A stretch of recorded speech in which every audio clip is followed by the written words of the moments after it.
Members of BRD Nation, we are blessed today with a phenomenal guest, Spencer Meade. I'm going to give a little interlude to who Spencer is. Spencer is a great father, leader, an amazing car partner. He was my first car partner ever when we went out and knocked, and we were just both very dedicated to succeeding that summer. Spencer's also went on and become a legend in software sales. He sold for multiple different companies at different capacities in different ways. We have a lot to learn today just on like the art of sales and also just about goals and achieving, and it's good to have you on, brother. Yeah, thank you so much. Excited about it. We've been talking about doing this for a little bit, and so excited to be here. I'm glad. No, this one's been on my hit list for a while, so I'm glad we finally got on the podcast. And just to kind of like tip it off or just to start talking about it. So, Texas native, from McKinney. Yeah, I went to high school in McKinney, grew up here in the area, so this is home.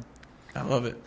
So yeah, we're filming this right now in Dallas at the time of the Mavs are about to tee up with the Celtics tonight. Yeah. And if you had to put money on it, Spence, are you saying they're coming home with the championship? I think so. Like the first game was a little sloppy, but I think that we're gonna pull it out. Like we had the Rangers won the World Series last year.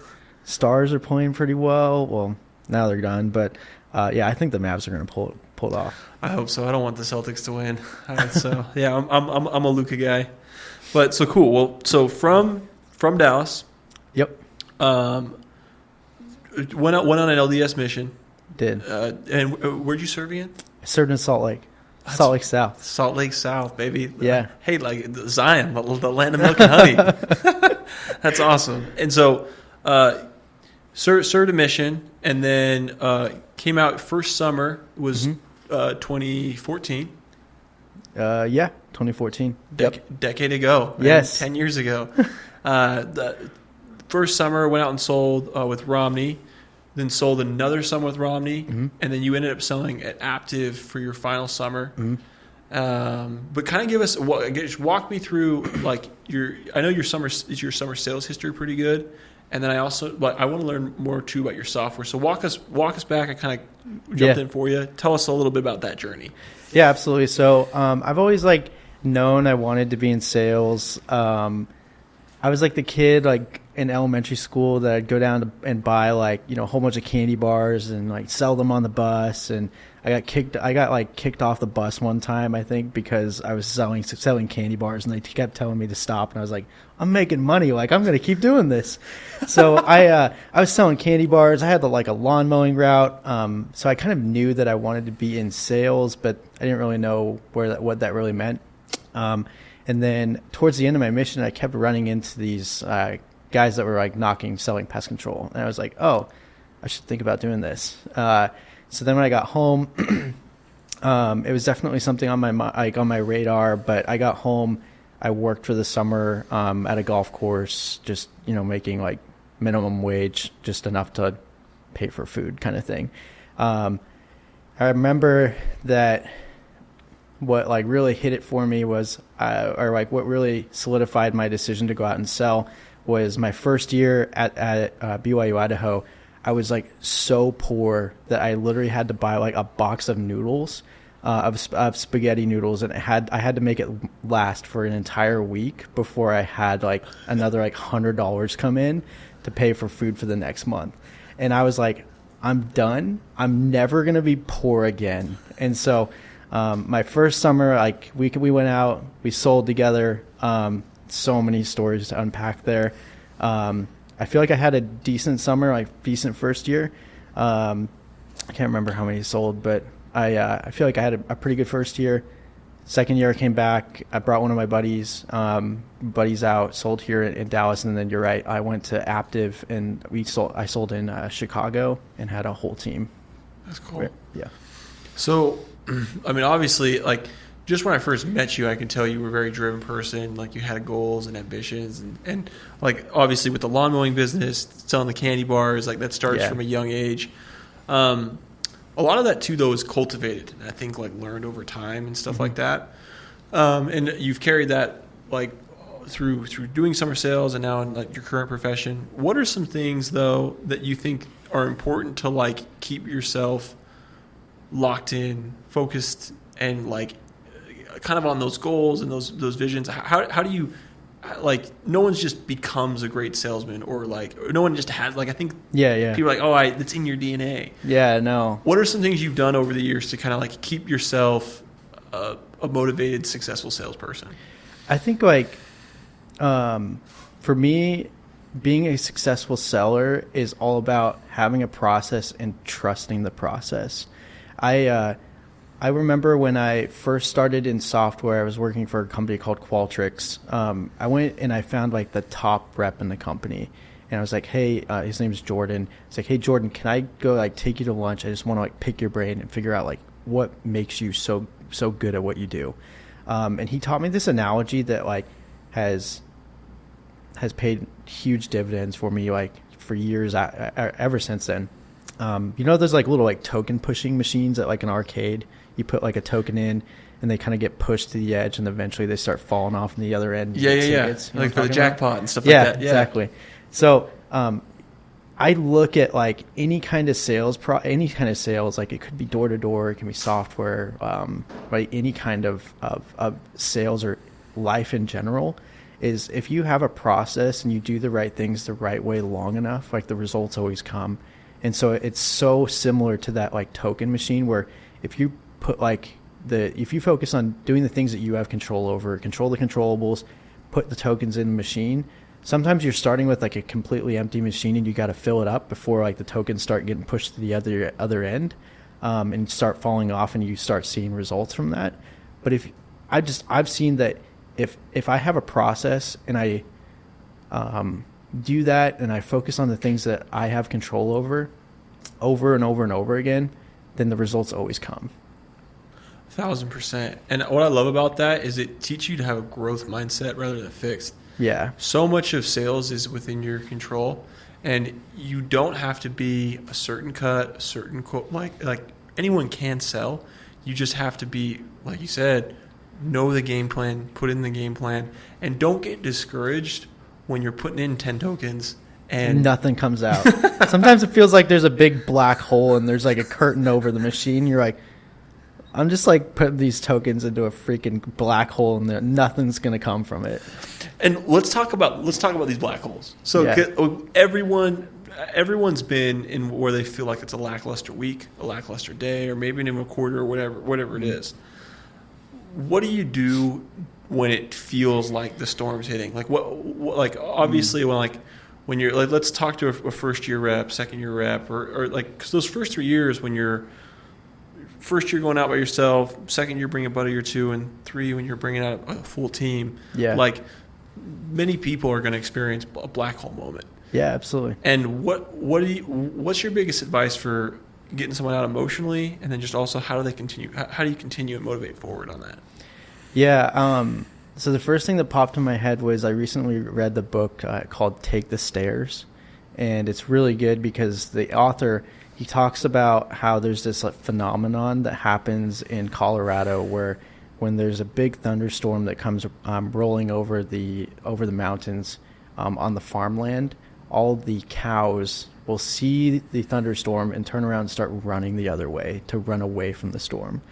But there's a really interesting like event that happens with the buffalo. When they see the storm, they actually start running towards the storm because it helps them get through the storm faster compared to the cows. If they're running away from the storm kind of just follows them, and they end up being in the storm a lot longer.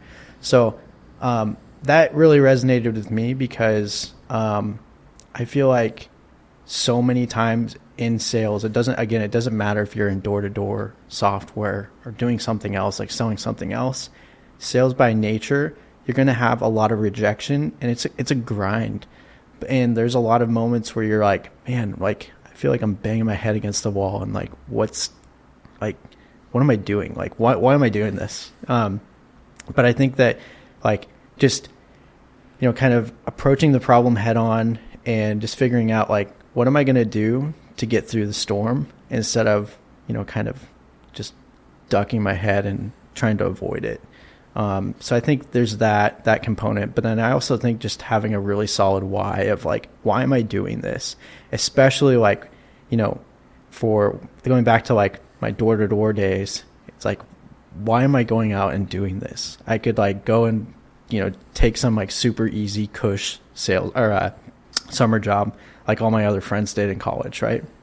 But I think just having a really solid why of this is why I'm doing it, and then constantly reminding yourself like every day, like this is why I'm doing it, and here's my goal, and whatever I need to do to like pull myself out of a funk, I've got to do that, because at the end of the day I have to like do these things to be able to get to my goal. I love that. And kind of like on that same note, I feel like just reiterating yourself kind of like a grand view of like, this is my goal, this is why I'm doing it, is so important, because I think that's not a habit that people develop naturally. That's one you have to learn. And you have to get really good at when you are going through your first storm, that's first summer, when the first day you brought home that bagel. And you got to explain it to yourself and then everybody else. Yep. Having it, going into it just being like, the reason I'm doing this is because I need a car. I need to not be broke in college. I need to have like some, like, I need to have something at the end of this rainbow, because right now it does feel like a storm. I feel like I'm in the rain. Yep. You need to be really good at bringing that back to your attention. When things get crazy, when things get wild, this is why I'm doing this. This is why I'm doing this, because tokens will build up. Yeah. And eventually it's all going to come crashing down. Yeah, there's always like a moment, I feel like I remember my third summer I had like a whole team of reps, and like I was selling on my own, plus had like all these guys I was trying to train and stuff, and sometimes, they were like, got in these funks of like, man, I don't know if I can do this. I don't know why I'm out here kind of thing. And it's like, just going back to, okay, well, at the beginning of the summer, we wrote down some goals of like why you're doing this. So let's go back and talk about that. And I think I always tell like people that I feel like it should be a crime not to sell pest control in college or like do door to door as a college student, because it's done so much for me. Like it set like Victoria and I up like really well financially for the rest of our lives. Like gave us a head start there. But I feel like it should be a crime to not sell pest control, because it teaches you so many things to like around, hey, how do I go and dig myself out of a funk? Or how do I like motivate myself when everything is kind of going against you? You know what I mean? 100%. And one thing that I think the summer sales, it kind of strips you down naked almost, to where it's it beats you down.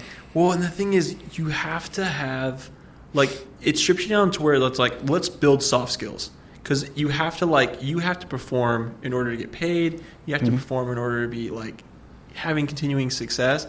Whereas like you can go do an internship somewhere and not do anything the whole summer, but like you can put it on a resume. And people try to focus really hard on like how your image is. But I think summer sales does a really good job of being like, hey, we're just going to focus on your character. Most organizations aren't going to like look at it and be like, that's the greatest thing in the world, like corporate America and stuff like that. But there are salespeople out there that know that, like, hey, that door-to-door grind, that initial, it's something big and important. It's super important. It's so interesting. Like every single job I've had ever since I graduated college, the only thing that like people wanted to talk about in interviews, at least initially, was my door-to-door experience. Like that's gotten me like every job that I've had ever since college.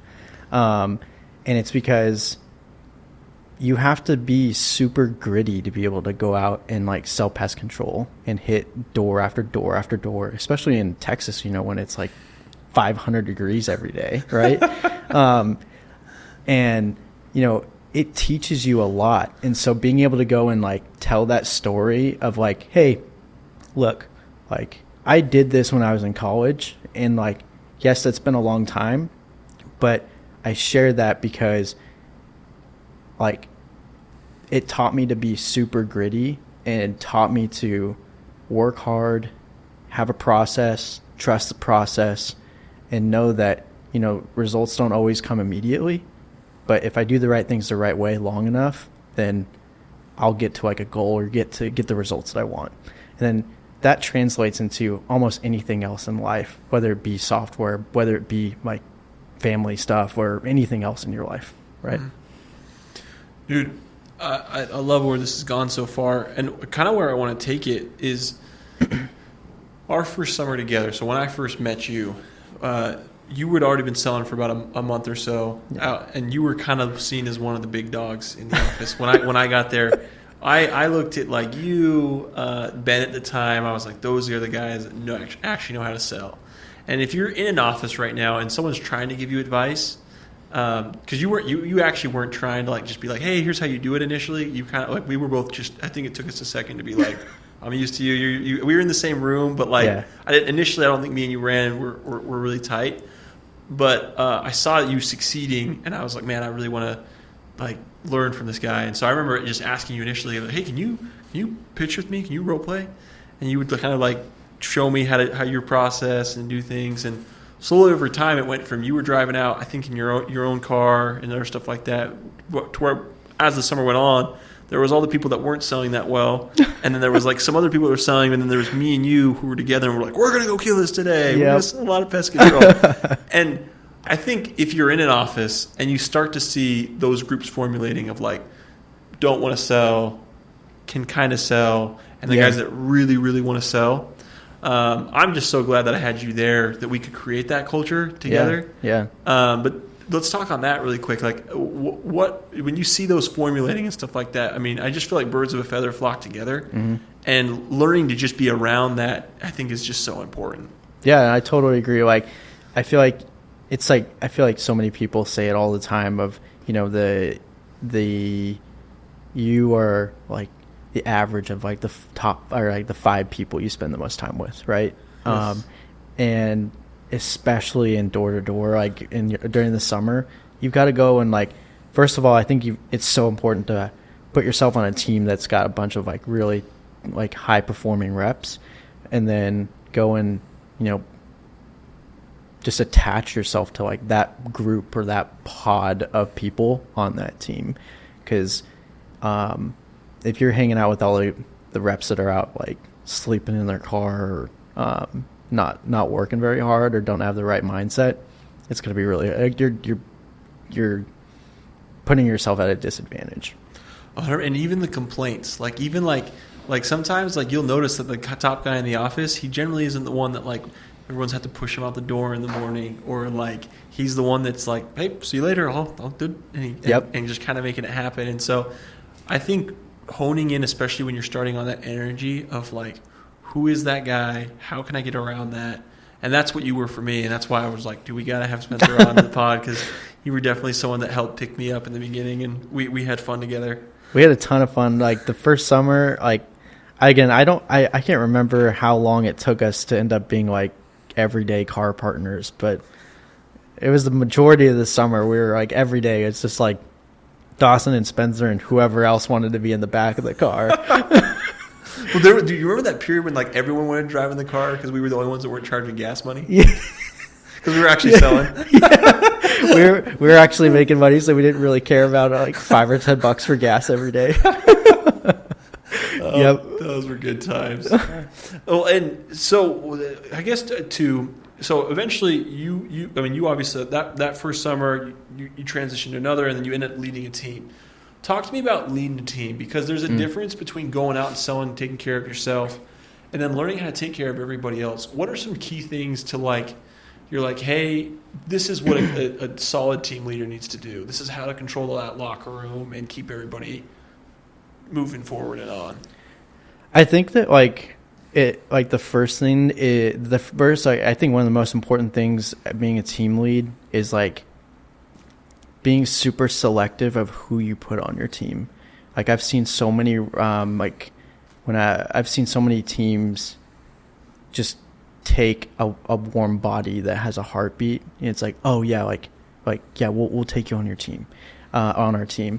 I think like being selective of who you're gonna let be on your team, like finding people that are driven, finding people that are positive, because if you let like a whole bunch of negative people on your team, it just becomes like a cancer, right? Like you've probably seen that, right? Yes. And it's just, you've got to like snuff it out. Like, it's because there's so many reasons to complain or not be happy doing door to door, but at the same time, there's tons of reasons to be happy and to, like, you know, you have an opportunity that a lot of other college kids or other people don't have to go out and make really good money in a couple months, right?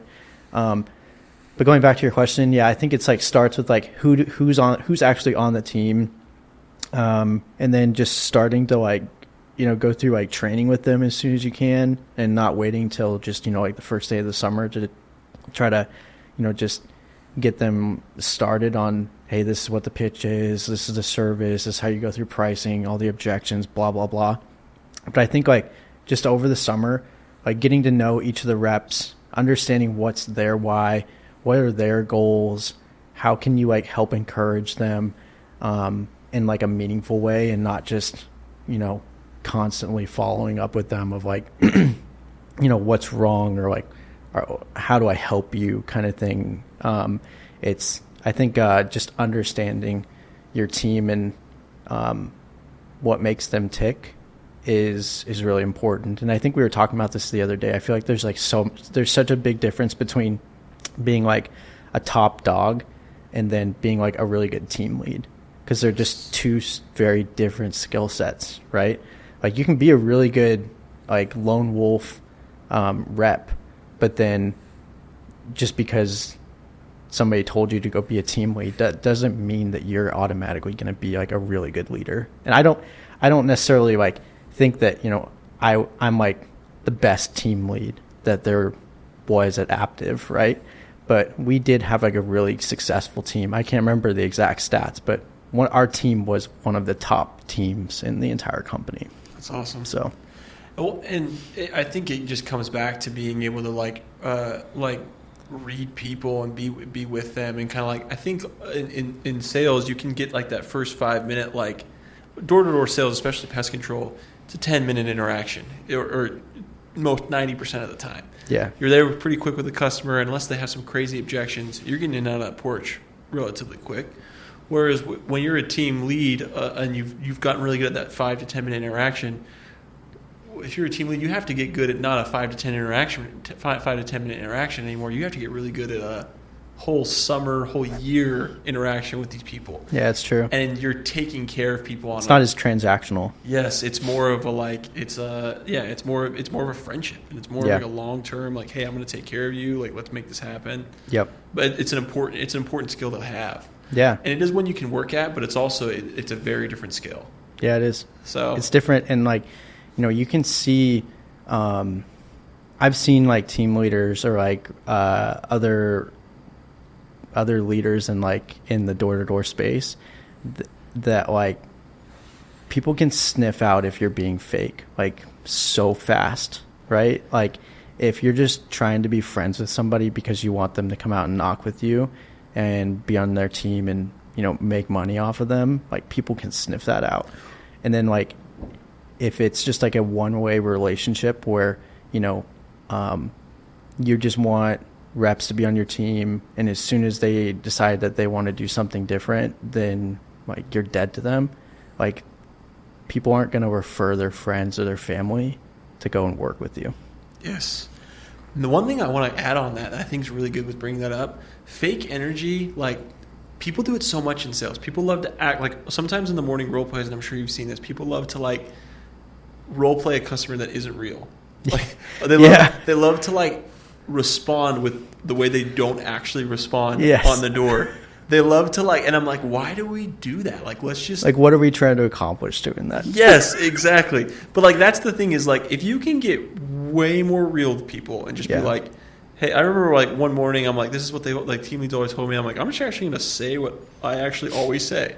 And like, when someone came up, they were a jerk to me in the like on the role play, and I was just like, really nice meeting you. Have a nice day. And they're like, well, you didn't try to sell me. I'm like, yeah, because I was never going to sell you. So I think getting really good at transmitting, especially as a team lead and also on the doors, but transmitting real energy is something that a lot of people don't do. And if you're recruiting, if you're managing people and stuff like that, being the guy that actually transmits like honest feedback and real responses is key.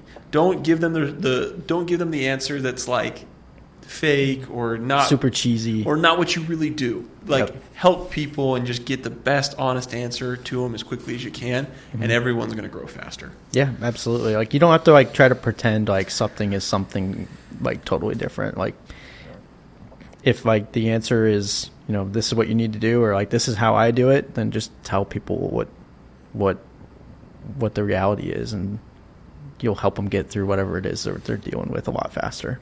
100%. Well, sales is a language. Yeah. And you can get better at it throughout your entire experience. Like I was just talking with Grant, who's been doing sales for like direct selling for 20 years, and like even still, there's something new that he can learn. You and I, we've done it now for a decade, which feels crazy to say. Yeah. But like you can learn so much in direct sales, even when you are a leader, and continuing to add arrows to your quiver is important. Yep. Now, so let's talk about this really quick. There's obviously your summer sales experience. Then you transitioned into software. You started selling at Podium, and I know you've been in a couple different outfits. But I want to talk about some of your favorite closes that you learned from pest control, and then some of your favorite closes that you learned in software. And like how those are implemented, what's the psychology behind them, and kind of how to game plan them. Sure. All right. Yeah, let me try to think here. So favorite closes for, like, you want me to start in door-to-door for the door-to-door side, or you want me to only talk about software? Let's talk about a software close that you like, and then we'll go back to pest. Okay. Yeah, so software is a lot different because it's definitely not like a very like a transactional sale. It's much more of a consultative, like very long sales cycle. Like I've sold deals where the sales cycle's literally been like 18 months from like start to finish the close or start to close. So software is a lot more of learning about like doing your homework and understanding like how does my customer make money? What risk do they have? How can I help them reduce risk, make money, or save money? And asking questions to uncover initiatives, pain, to help you understand, okay, I've got this whole like tool belt of different software solutions. What is going to actually align to the things that they care about or the things that they're trying to accomplish, and then presenting that to them in a way of like, hey, here's what you've told us about your current state. This is where you're trying to get to. Here are the gaps, and here's where we think we can help. So there's not like, I wouldn't say there's necessarily like a list or kind of like a toolkit of closes that I go to, because software is so much different compared to door to door, where, you know, it's just a very quick transactional sale. But having said that, I feel like in software there is you have to play the long game. You can't just be like focused on like, how am I just going to get them to say yes to this thing, right? Because at the end of the day, like, yes, you want to get an initial deal done, but where the big deals come in software is after you've gotten the customer to like do like a 2 or 3 or 4 smaller deals, and at that point you've built kind of like this grassroots support within the organization to go do like a big monster deal after that. I like that a lot. The one thing that I like that you said there too, that I think can translate really well to summer sales, is a lot of times in summer sales, they're young, they're just out of high school or missions, and they've been told their whole lives that like they've watched a lot of Disney movies and everything's about them. But just taking a problems audit of your customer, what do they care about? What do they want? And getting in the habit of thinking like you do in software, like what makes them tick? What makes them move? I think if you can take a notepad out, write down all the different problems, or what does my customer want to accomplish? Who do they want to keep safe? What are things that are actually important to instill action? And then finding out how to pair your product with that. Yep. I think that's huge, even anything you're selling. If you're selling software, if you're selling pest control, if you're selling fish off the curb. I don't know. It doesn't matter. Like at the end of the day, like what I've learned is that people buy from people. Like in like door to door pest control, like people buy from people. If you're like nice and fun and bubbly on the doors, like people are going to want to talk to you. If you can get somebody, I remember, I was just like, my goal initially when I was selling was, if I can just get somebody to talk to me for like 15 or 30 seconds, I've got a pretty good shot I'm going to get a deal done, just because I know I can like get them to be friendly with me. And I know that I'm a nice guy. And if they are willing to give me a shot and like talk to me for 15 or 30 seconds, I'm pretty confident I'm going to get a deal done.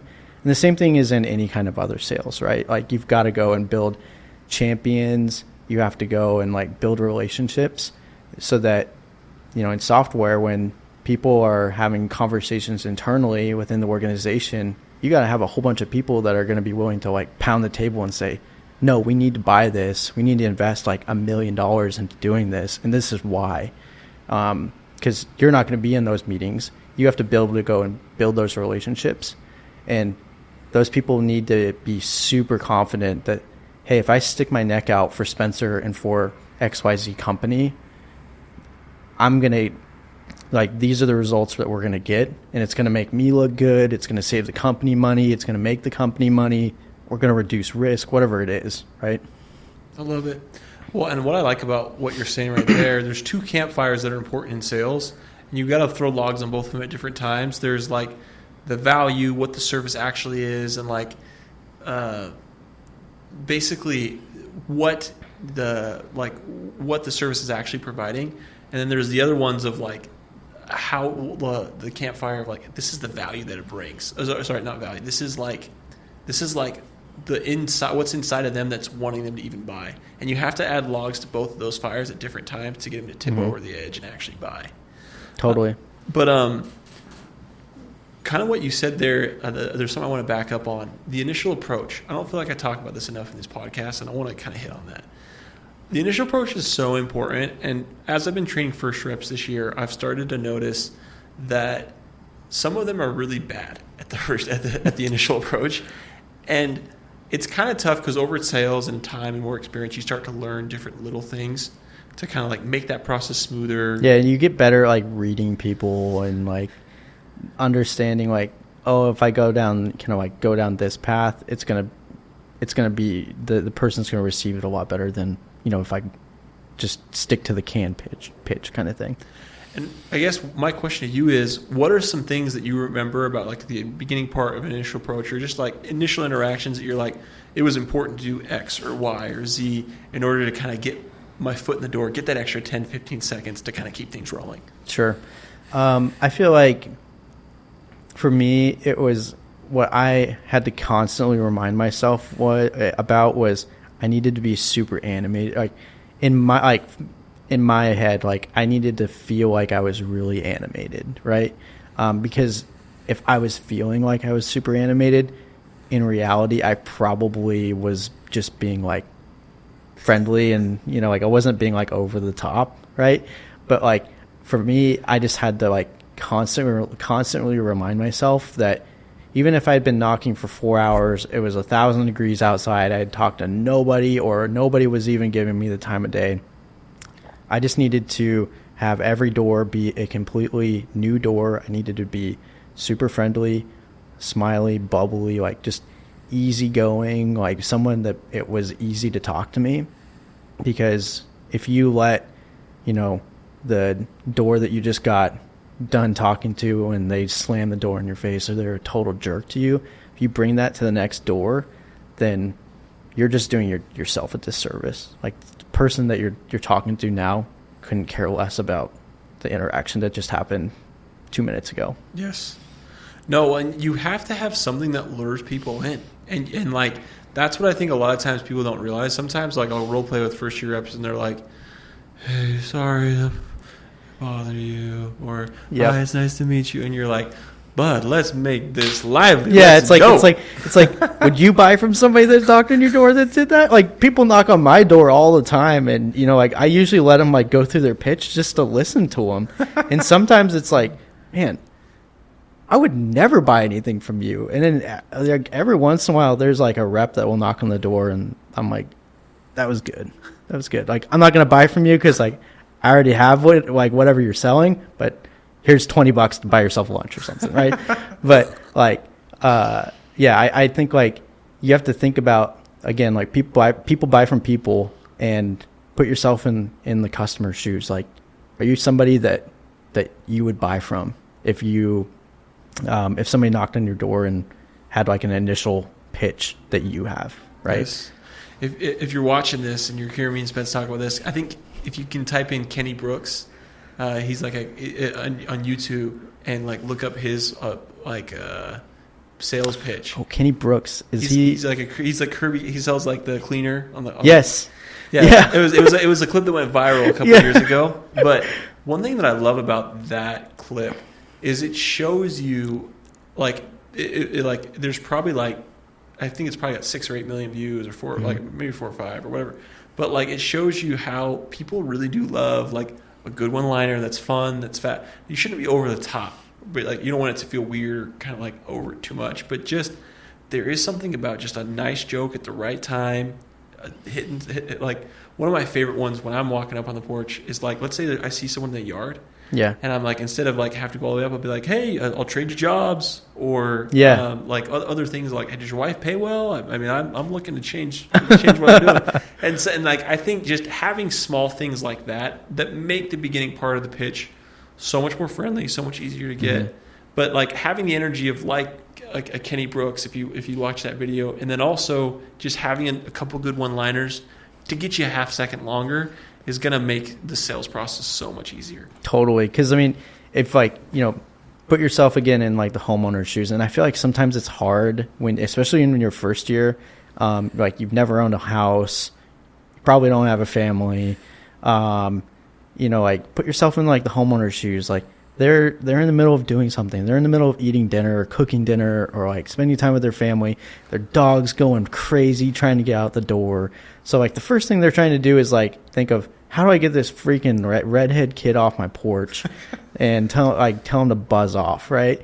But just being like a easygoing, like having some of those like one-liners that kind of like throw people off a little bit and give you like a shot, and distract them from all they're thinking about is, how do I get this guy off my porch? Having some of those and just killing people with kindness, right? And like smiling your way through like a pitch. A lot of times that will like get you a lot further into the pitch and just get you more at bats. I love it. Let's talk really quick about some of the crazy people we've met selling and stuff like that. Of all the characters you've met through all your years of selling, is there anyone that you're like, maybe I didn't know him, maybe we both knew him, we were like, man, that was a character and they were interesting or funny along my door-to-door journey? Oh, man. There's so many of them. Especially from our first year. Oh, boy. Let me think here. You know, I think about, like, there's, like, the whole, you know, when we sold together, there was, like, a whole group of guys that were, like, all friends from growing up, and I honestly still to this day, I don't really understand like why they were out selling, because like they weren't driven or motivated, and they just didn't sell anything. Like they all kind of sucked, like didn't sell anything. And they were just like total goons. I don't know, man. Honestly, like, I ask the question again. I want to transition to this one because we didn't hit on this one fully, and I want to know, what were some of your favorite closes? Oh, that's right. That you learned from door to door that you're like, hey, I really, really liked this close or that close, or. Yeah, I think like just like any kind. I think, you know, when we started selling, the main closes that we were taught is just like these super hard closes, like just need your name and number up top, we'll get you taken care of. And like, yes, there's times where that is appropriate and that will work, but if you've been talking to somebody for 10 seconds and you just say, just need your name and number up top and we'll get you guys taken care of, it probably is going to backfire a lot, right? So I think like just closes. And I think that closes, people think like closes is like, like you're always asking for the business, when in reality a close can just be getting somebody to like say yes to, like, if I remember my second and third year, it was like, how can I get somebody to say yes to any question that I have 3, 4, 5, 6 times throughout the pitch before I actually get the deal. So it's like, do you have grass in your backyard, right? Because and sometimes people would be like, of course I do, like, what do you mean? And I'm like, oh, like, I just didn't know, like, if you had like a pool or like an extended patio or something like that, or turf or whatever it might be. But do you have grass in your backyard? Like, oh, do you have do you have kids? Do you have a dog? Like, just asking people things that like get them to like say yes. And sometimes like, you can already know the answer. I remember I would like, when I would look in my area, I would like go in and zoom in on Google Maps and like figure out who has pools. And when I got to those houses, I'd be sure to ask like, hey, do you guys have a pool? And of course they like, it's like, yes, I have a pool. And then from there, you're able to like start like talking about, oh yeah, like people that have pools that have been seeing like the issues with like the sugar ants because of the extra water or moisture or whatever it might be. It just makes you come off more of like a consultant rather than, hey, I'm just trying to get you to sign up for this, right? But going back to your question, like any kind of like questions that got people to like give me some kind of give me information or like lean in on the conversation. So I'm trying to think of like other things here.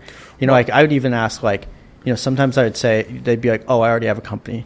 And I'd just be like, oh, awesome. Like, how's it going? Or how's that going for you? And instead of like just immediately trying to like pitch them why we're better or why we're different, getting them to just like open up and talk about like, oh yeah, they're actually really good. They do this, this, and this. And then from there, like you might be able to find, some kind of gap or chink in the armor. Yes. And one thing that I really like about what you're saying there is like, dude, if you were listening to that, you can hear the attention to detail. Like, you would look up the pools in the area. Like, yeah, being good enough at like just realizing, okay, there's an attention to detail there of like you were willing to go like through the area and find out where the pools were at and give yourself arrows going up to the porch. That's big. And I think a lot of times people just get in their mind like, I'm just going to see what happens. And there is some element of like, hey, like you're not going to know everything going in, but also going in with a game plan of like, hey, like I know they're close to this backfield. Yeah, like pools, green belts, pools. Like I would even look up on Zillow and like see like who are the people that moved in within the last 2 or 3 months, and I'd like pitch them differently. Like, oh, you guys are new, right? Like, oh yeah, like how'd you know? Like, oh yeah, just because we service so many people here in the neighborhood. And like sometimes they would like, we had already been servicing the house or servicing the house whoever lived in the home before. It's like, yeah, we actually used to service this house. Yeah. Right. And like in conversation that sounds simple, but answers are usually never easy. They're normally intricate.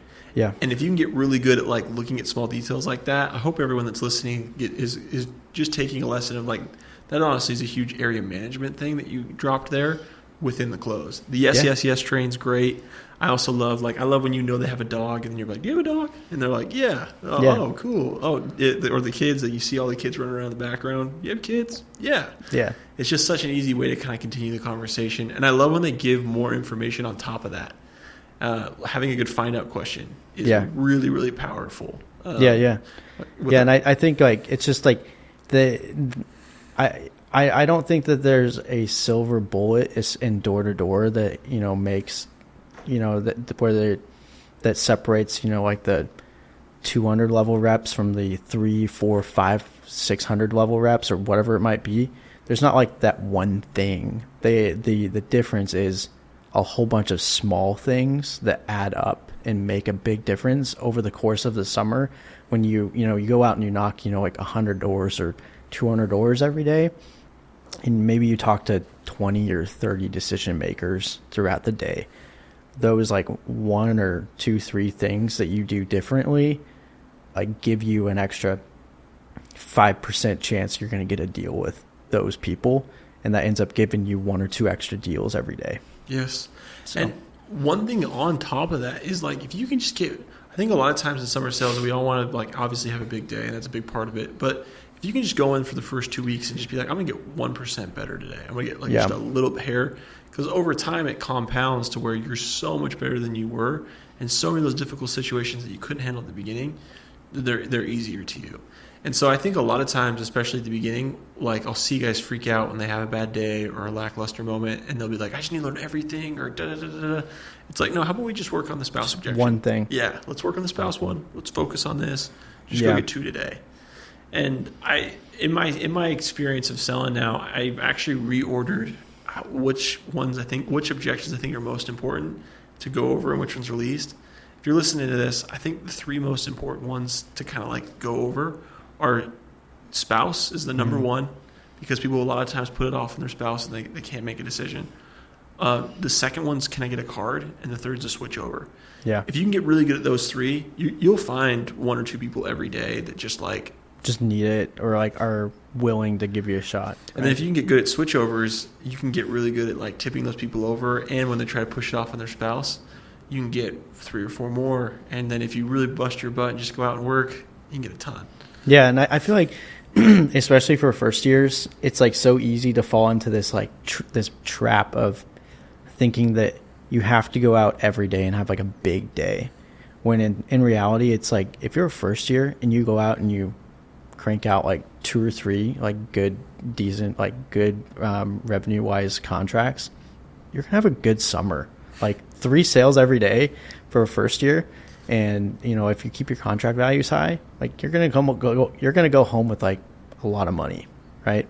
And I feel like there's so many reps that go out and they're like, oh, unless I sold like 7 or 10 or whatever it is, unless I pulled out 10 today was a failure. When in reality, it's like, dude, you sold 3. Like that's really good. Like you did a good job. Yes. You just have to like do that just be consistent. Again, like put your tokens in, trust the process, and at the end of the summer, you're going to look in the rearview mirror and be like, man, I went out and like made something happen from nothing, and that gives you a lot of confidence.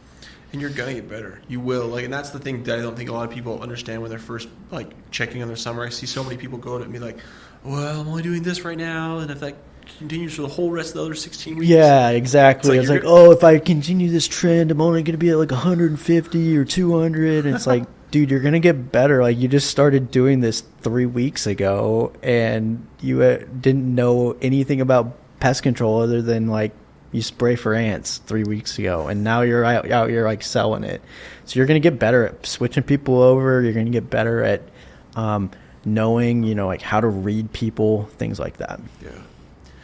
No, 100%. Okay, let's talk about really quick. I want to transition thinking big. Mm-hmm. So I think a lot of times one of my biggest regrets in summer sales was I didn't think big enough early, and I wish I would have thought bigger and faster. And not that like being bigger fast is important, but I think I could have got so much further along if my goals or my ambitions were bigger than they were. What's something that you do to keep yourself in check, or what's something you did maybe that you're like, this is really helpful, that like kind of changed the game for me as far as goal setting and moving on a higher horizon? Yeah, I remember like my 3rd summer, I had just gotten married, and I was like, thinking like, I need to go and like blow this summer out. Like I want to have like a big year. And I remember like my wife, Victoria, created this like board form, this like canvas, and I wanted to like the number of accounts that I wanted to do. My goal, like initially my goal was 350. I wanted to go do 350 accounts, and that was like a pretty big jump, because I think my second year I had done like 250, right? So I was going from 250 and I wanted to do 350 or 400 that next summer. And she created this really cool canvas for me that was like, these big bubble letters, 350. And within that, there was 350 circles that I had to go in and fill out throughout the summer.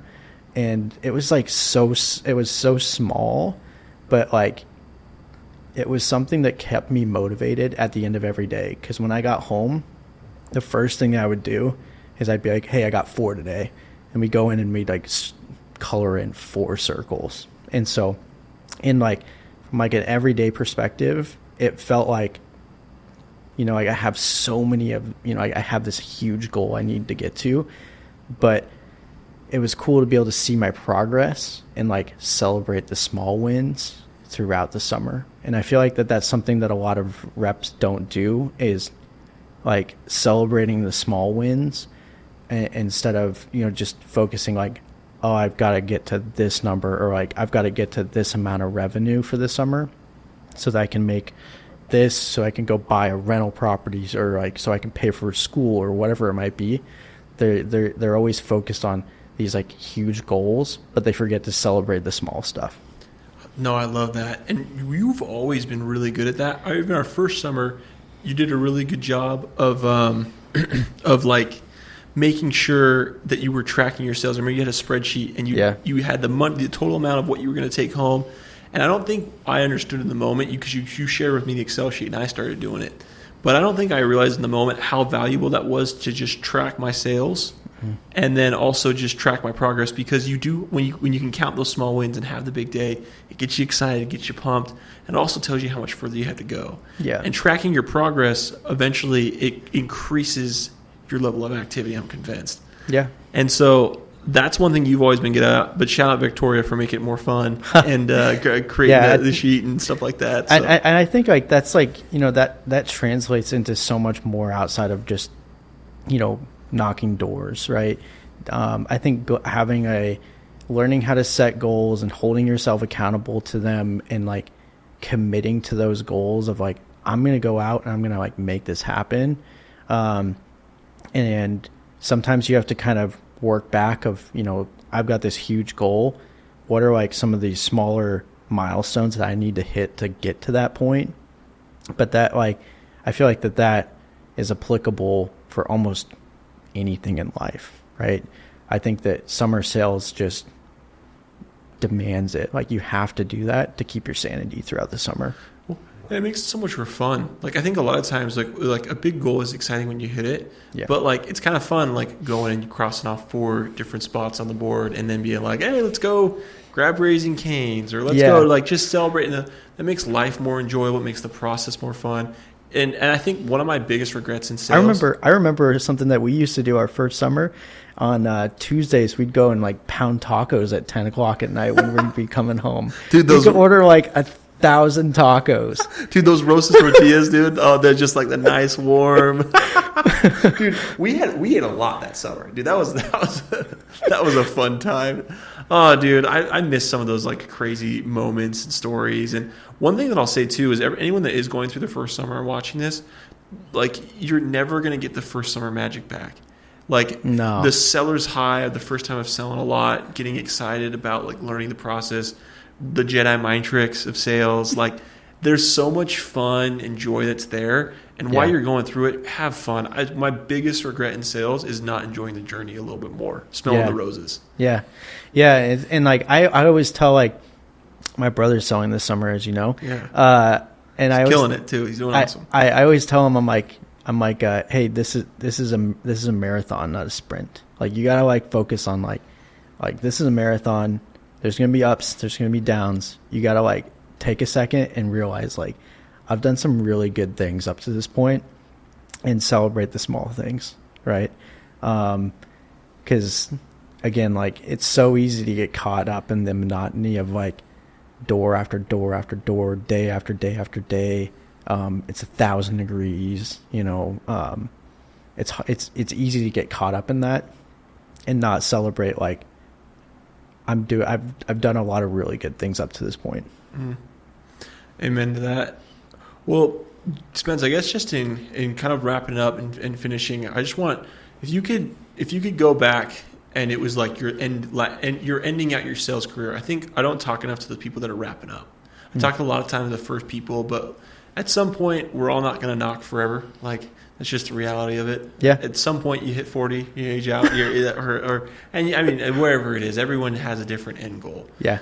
But like, speaking to those guys that will at one point transition out, and like maybe if you're feeling like, hey, this is my last summer, or I'm going into kind of the tail end, what's something that like you would tell those people that like are finishing? Like, what's some advice you'd give them? Like in the middle of that like end last year fight, what would you say? I'd focus on these things during the summer to kind of make it a great tail end or a great finish. Sure. That's a good question.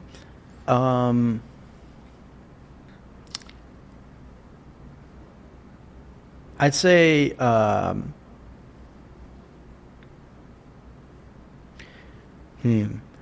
So I think like something that helped me is like I know like every summer I had a goal, and like I was not gonna like end the summer without hitting that goal, and that gave me a ton of confidence to be able to go and do some of the other things that I've done in my career, in my life, because I like look back and think about like my pest control days like all the time, and it still gives me a lot of like confidence that I was able to go out and do it and like prove to myself that I could like commit to doing something and work really hard at and hitting that, because I had this weird like reality when I left door to door and went into like more of like a professional B2B sale.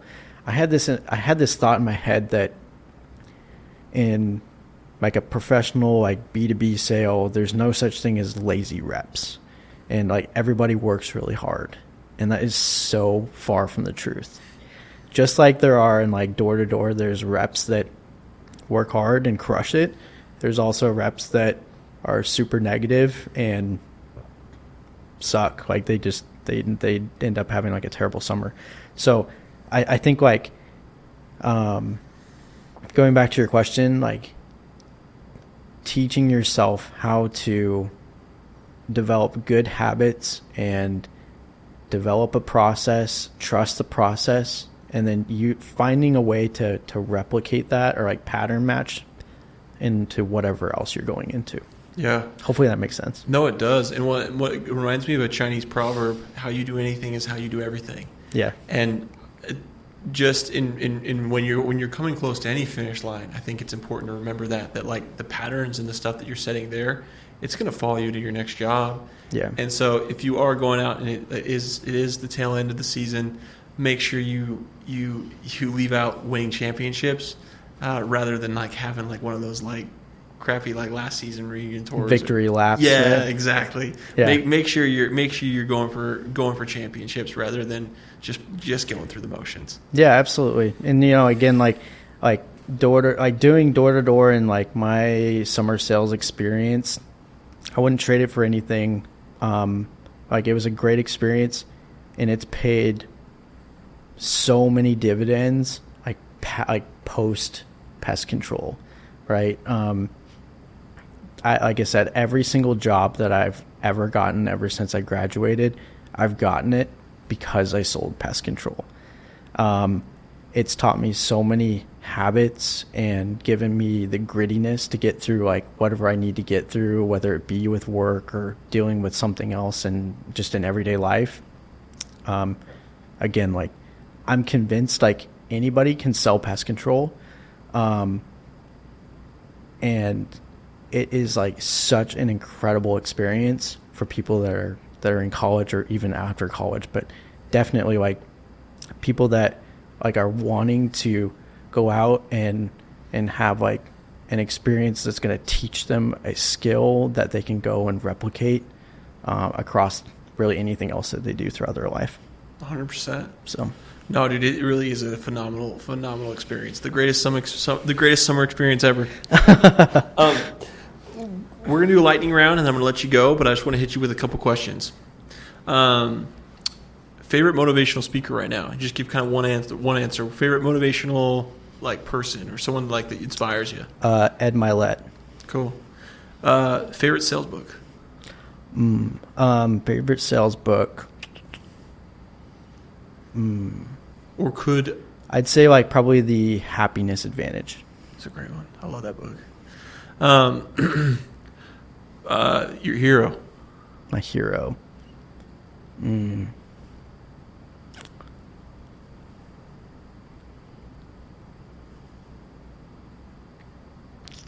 I'd say I have like a lot of heroes in like different aspects of my life, but I'd go back to my dad. Like my dad's like a good role model in a lot of things.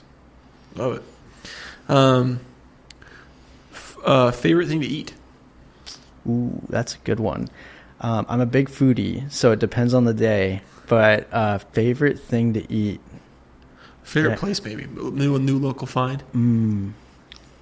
It depends. It depends on what I want. Man, that's a tough one. Okay, well, I just say like on any given day, my favorite thing to eat is probably barbecue. Oh, that's right. Dude, you're always throwing that up on the story. Yeah. Dude, yeah, you turned me on to Texas Twinkies, bro. I can't thank you enough for Dude, those. the Hutchins Texas Twinkies are like, there's nothing better. I love it. And then, let's do this. Favorite scripture? I'd go with 2 Nephi 25:26. It's on my missionary plaque. Okay. We'll let the fans take a look at that and inspect that on their own. But Spence, seriously, so much thanks for coming on. It was really good just chopping it up. Yeah. Learning from you. And BRD Nation, thanks for watching.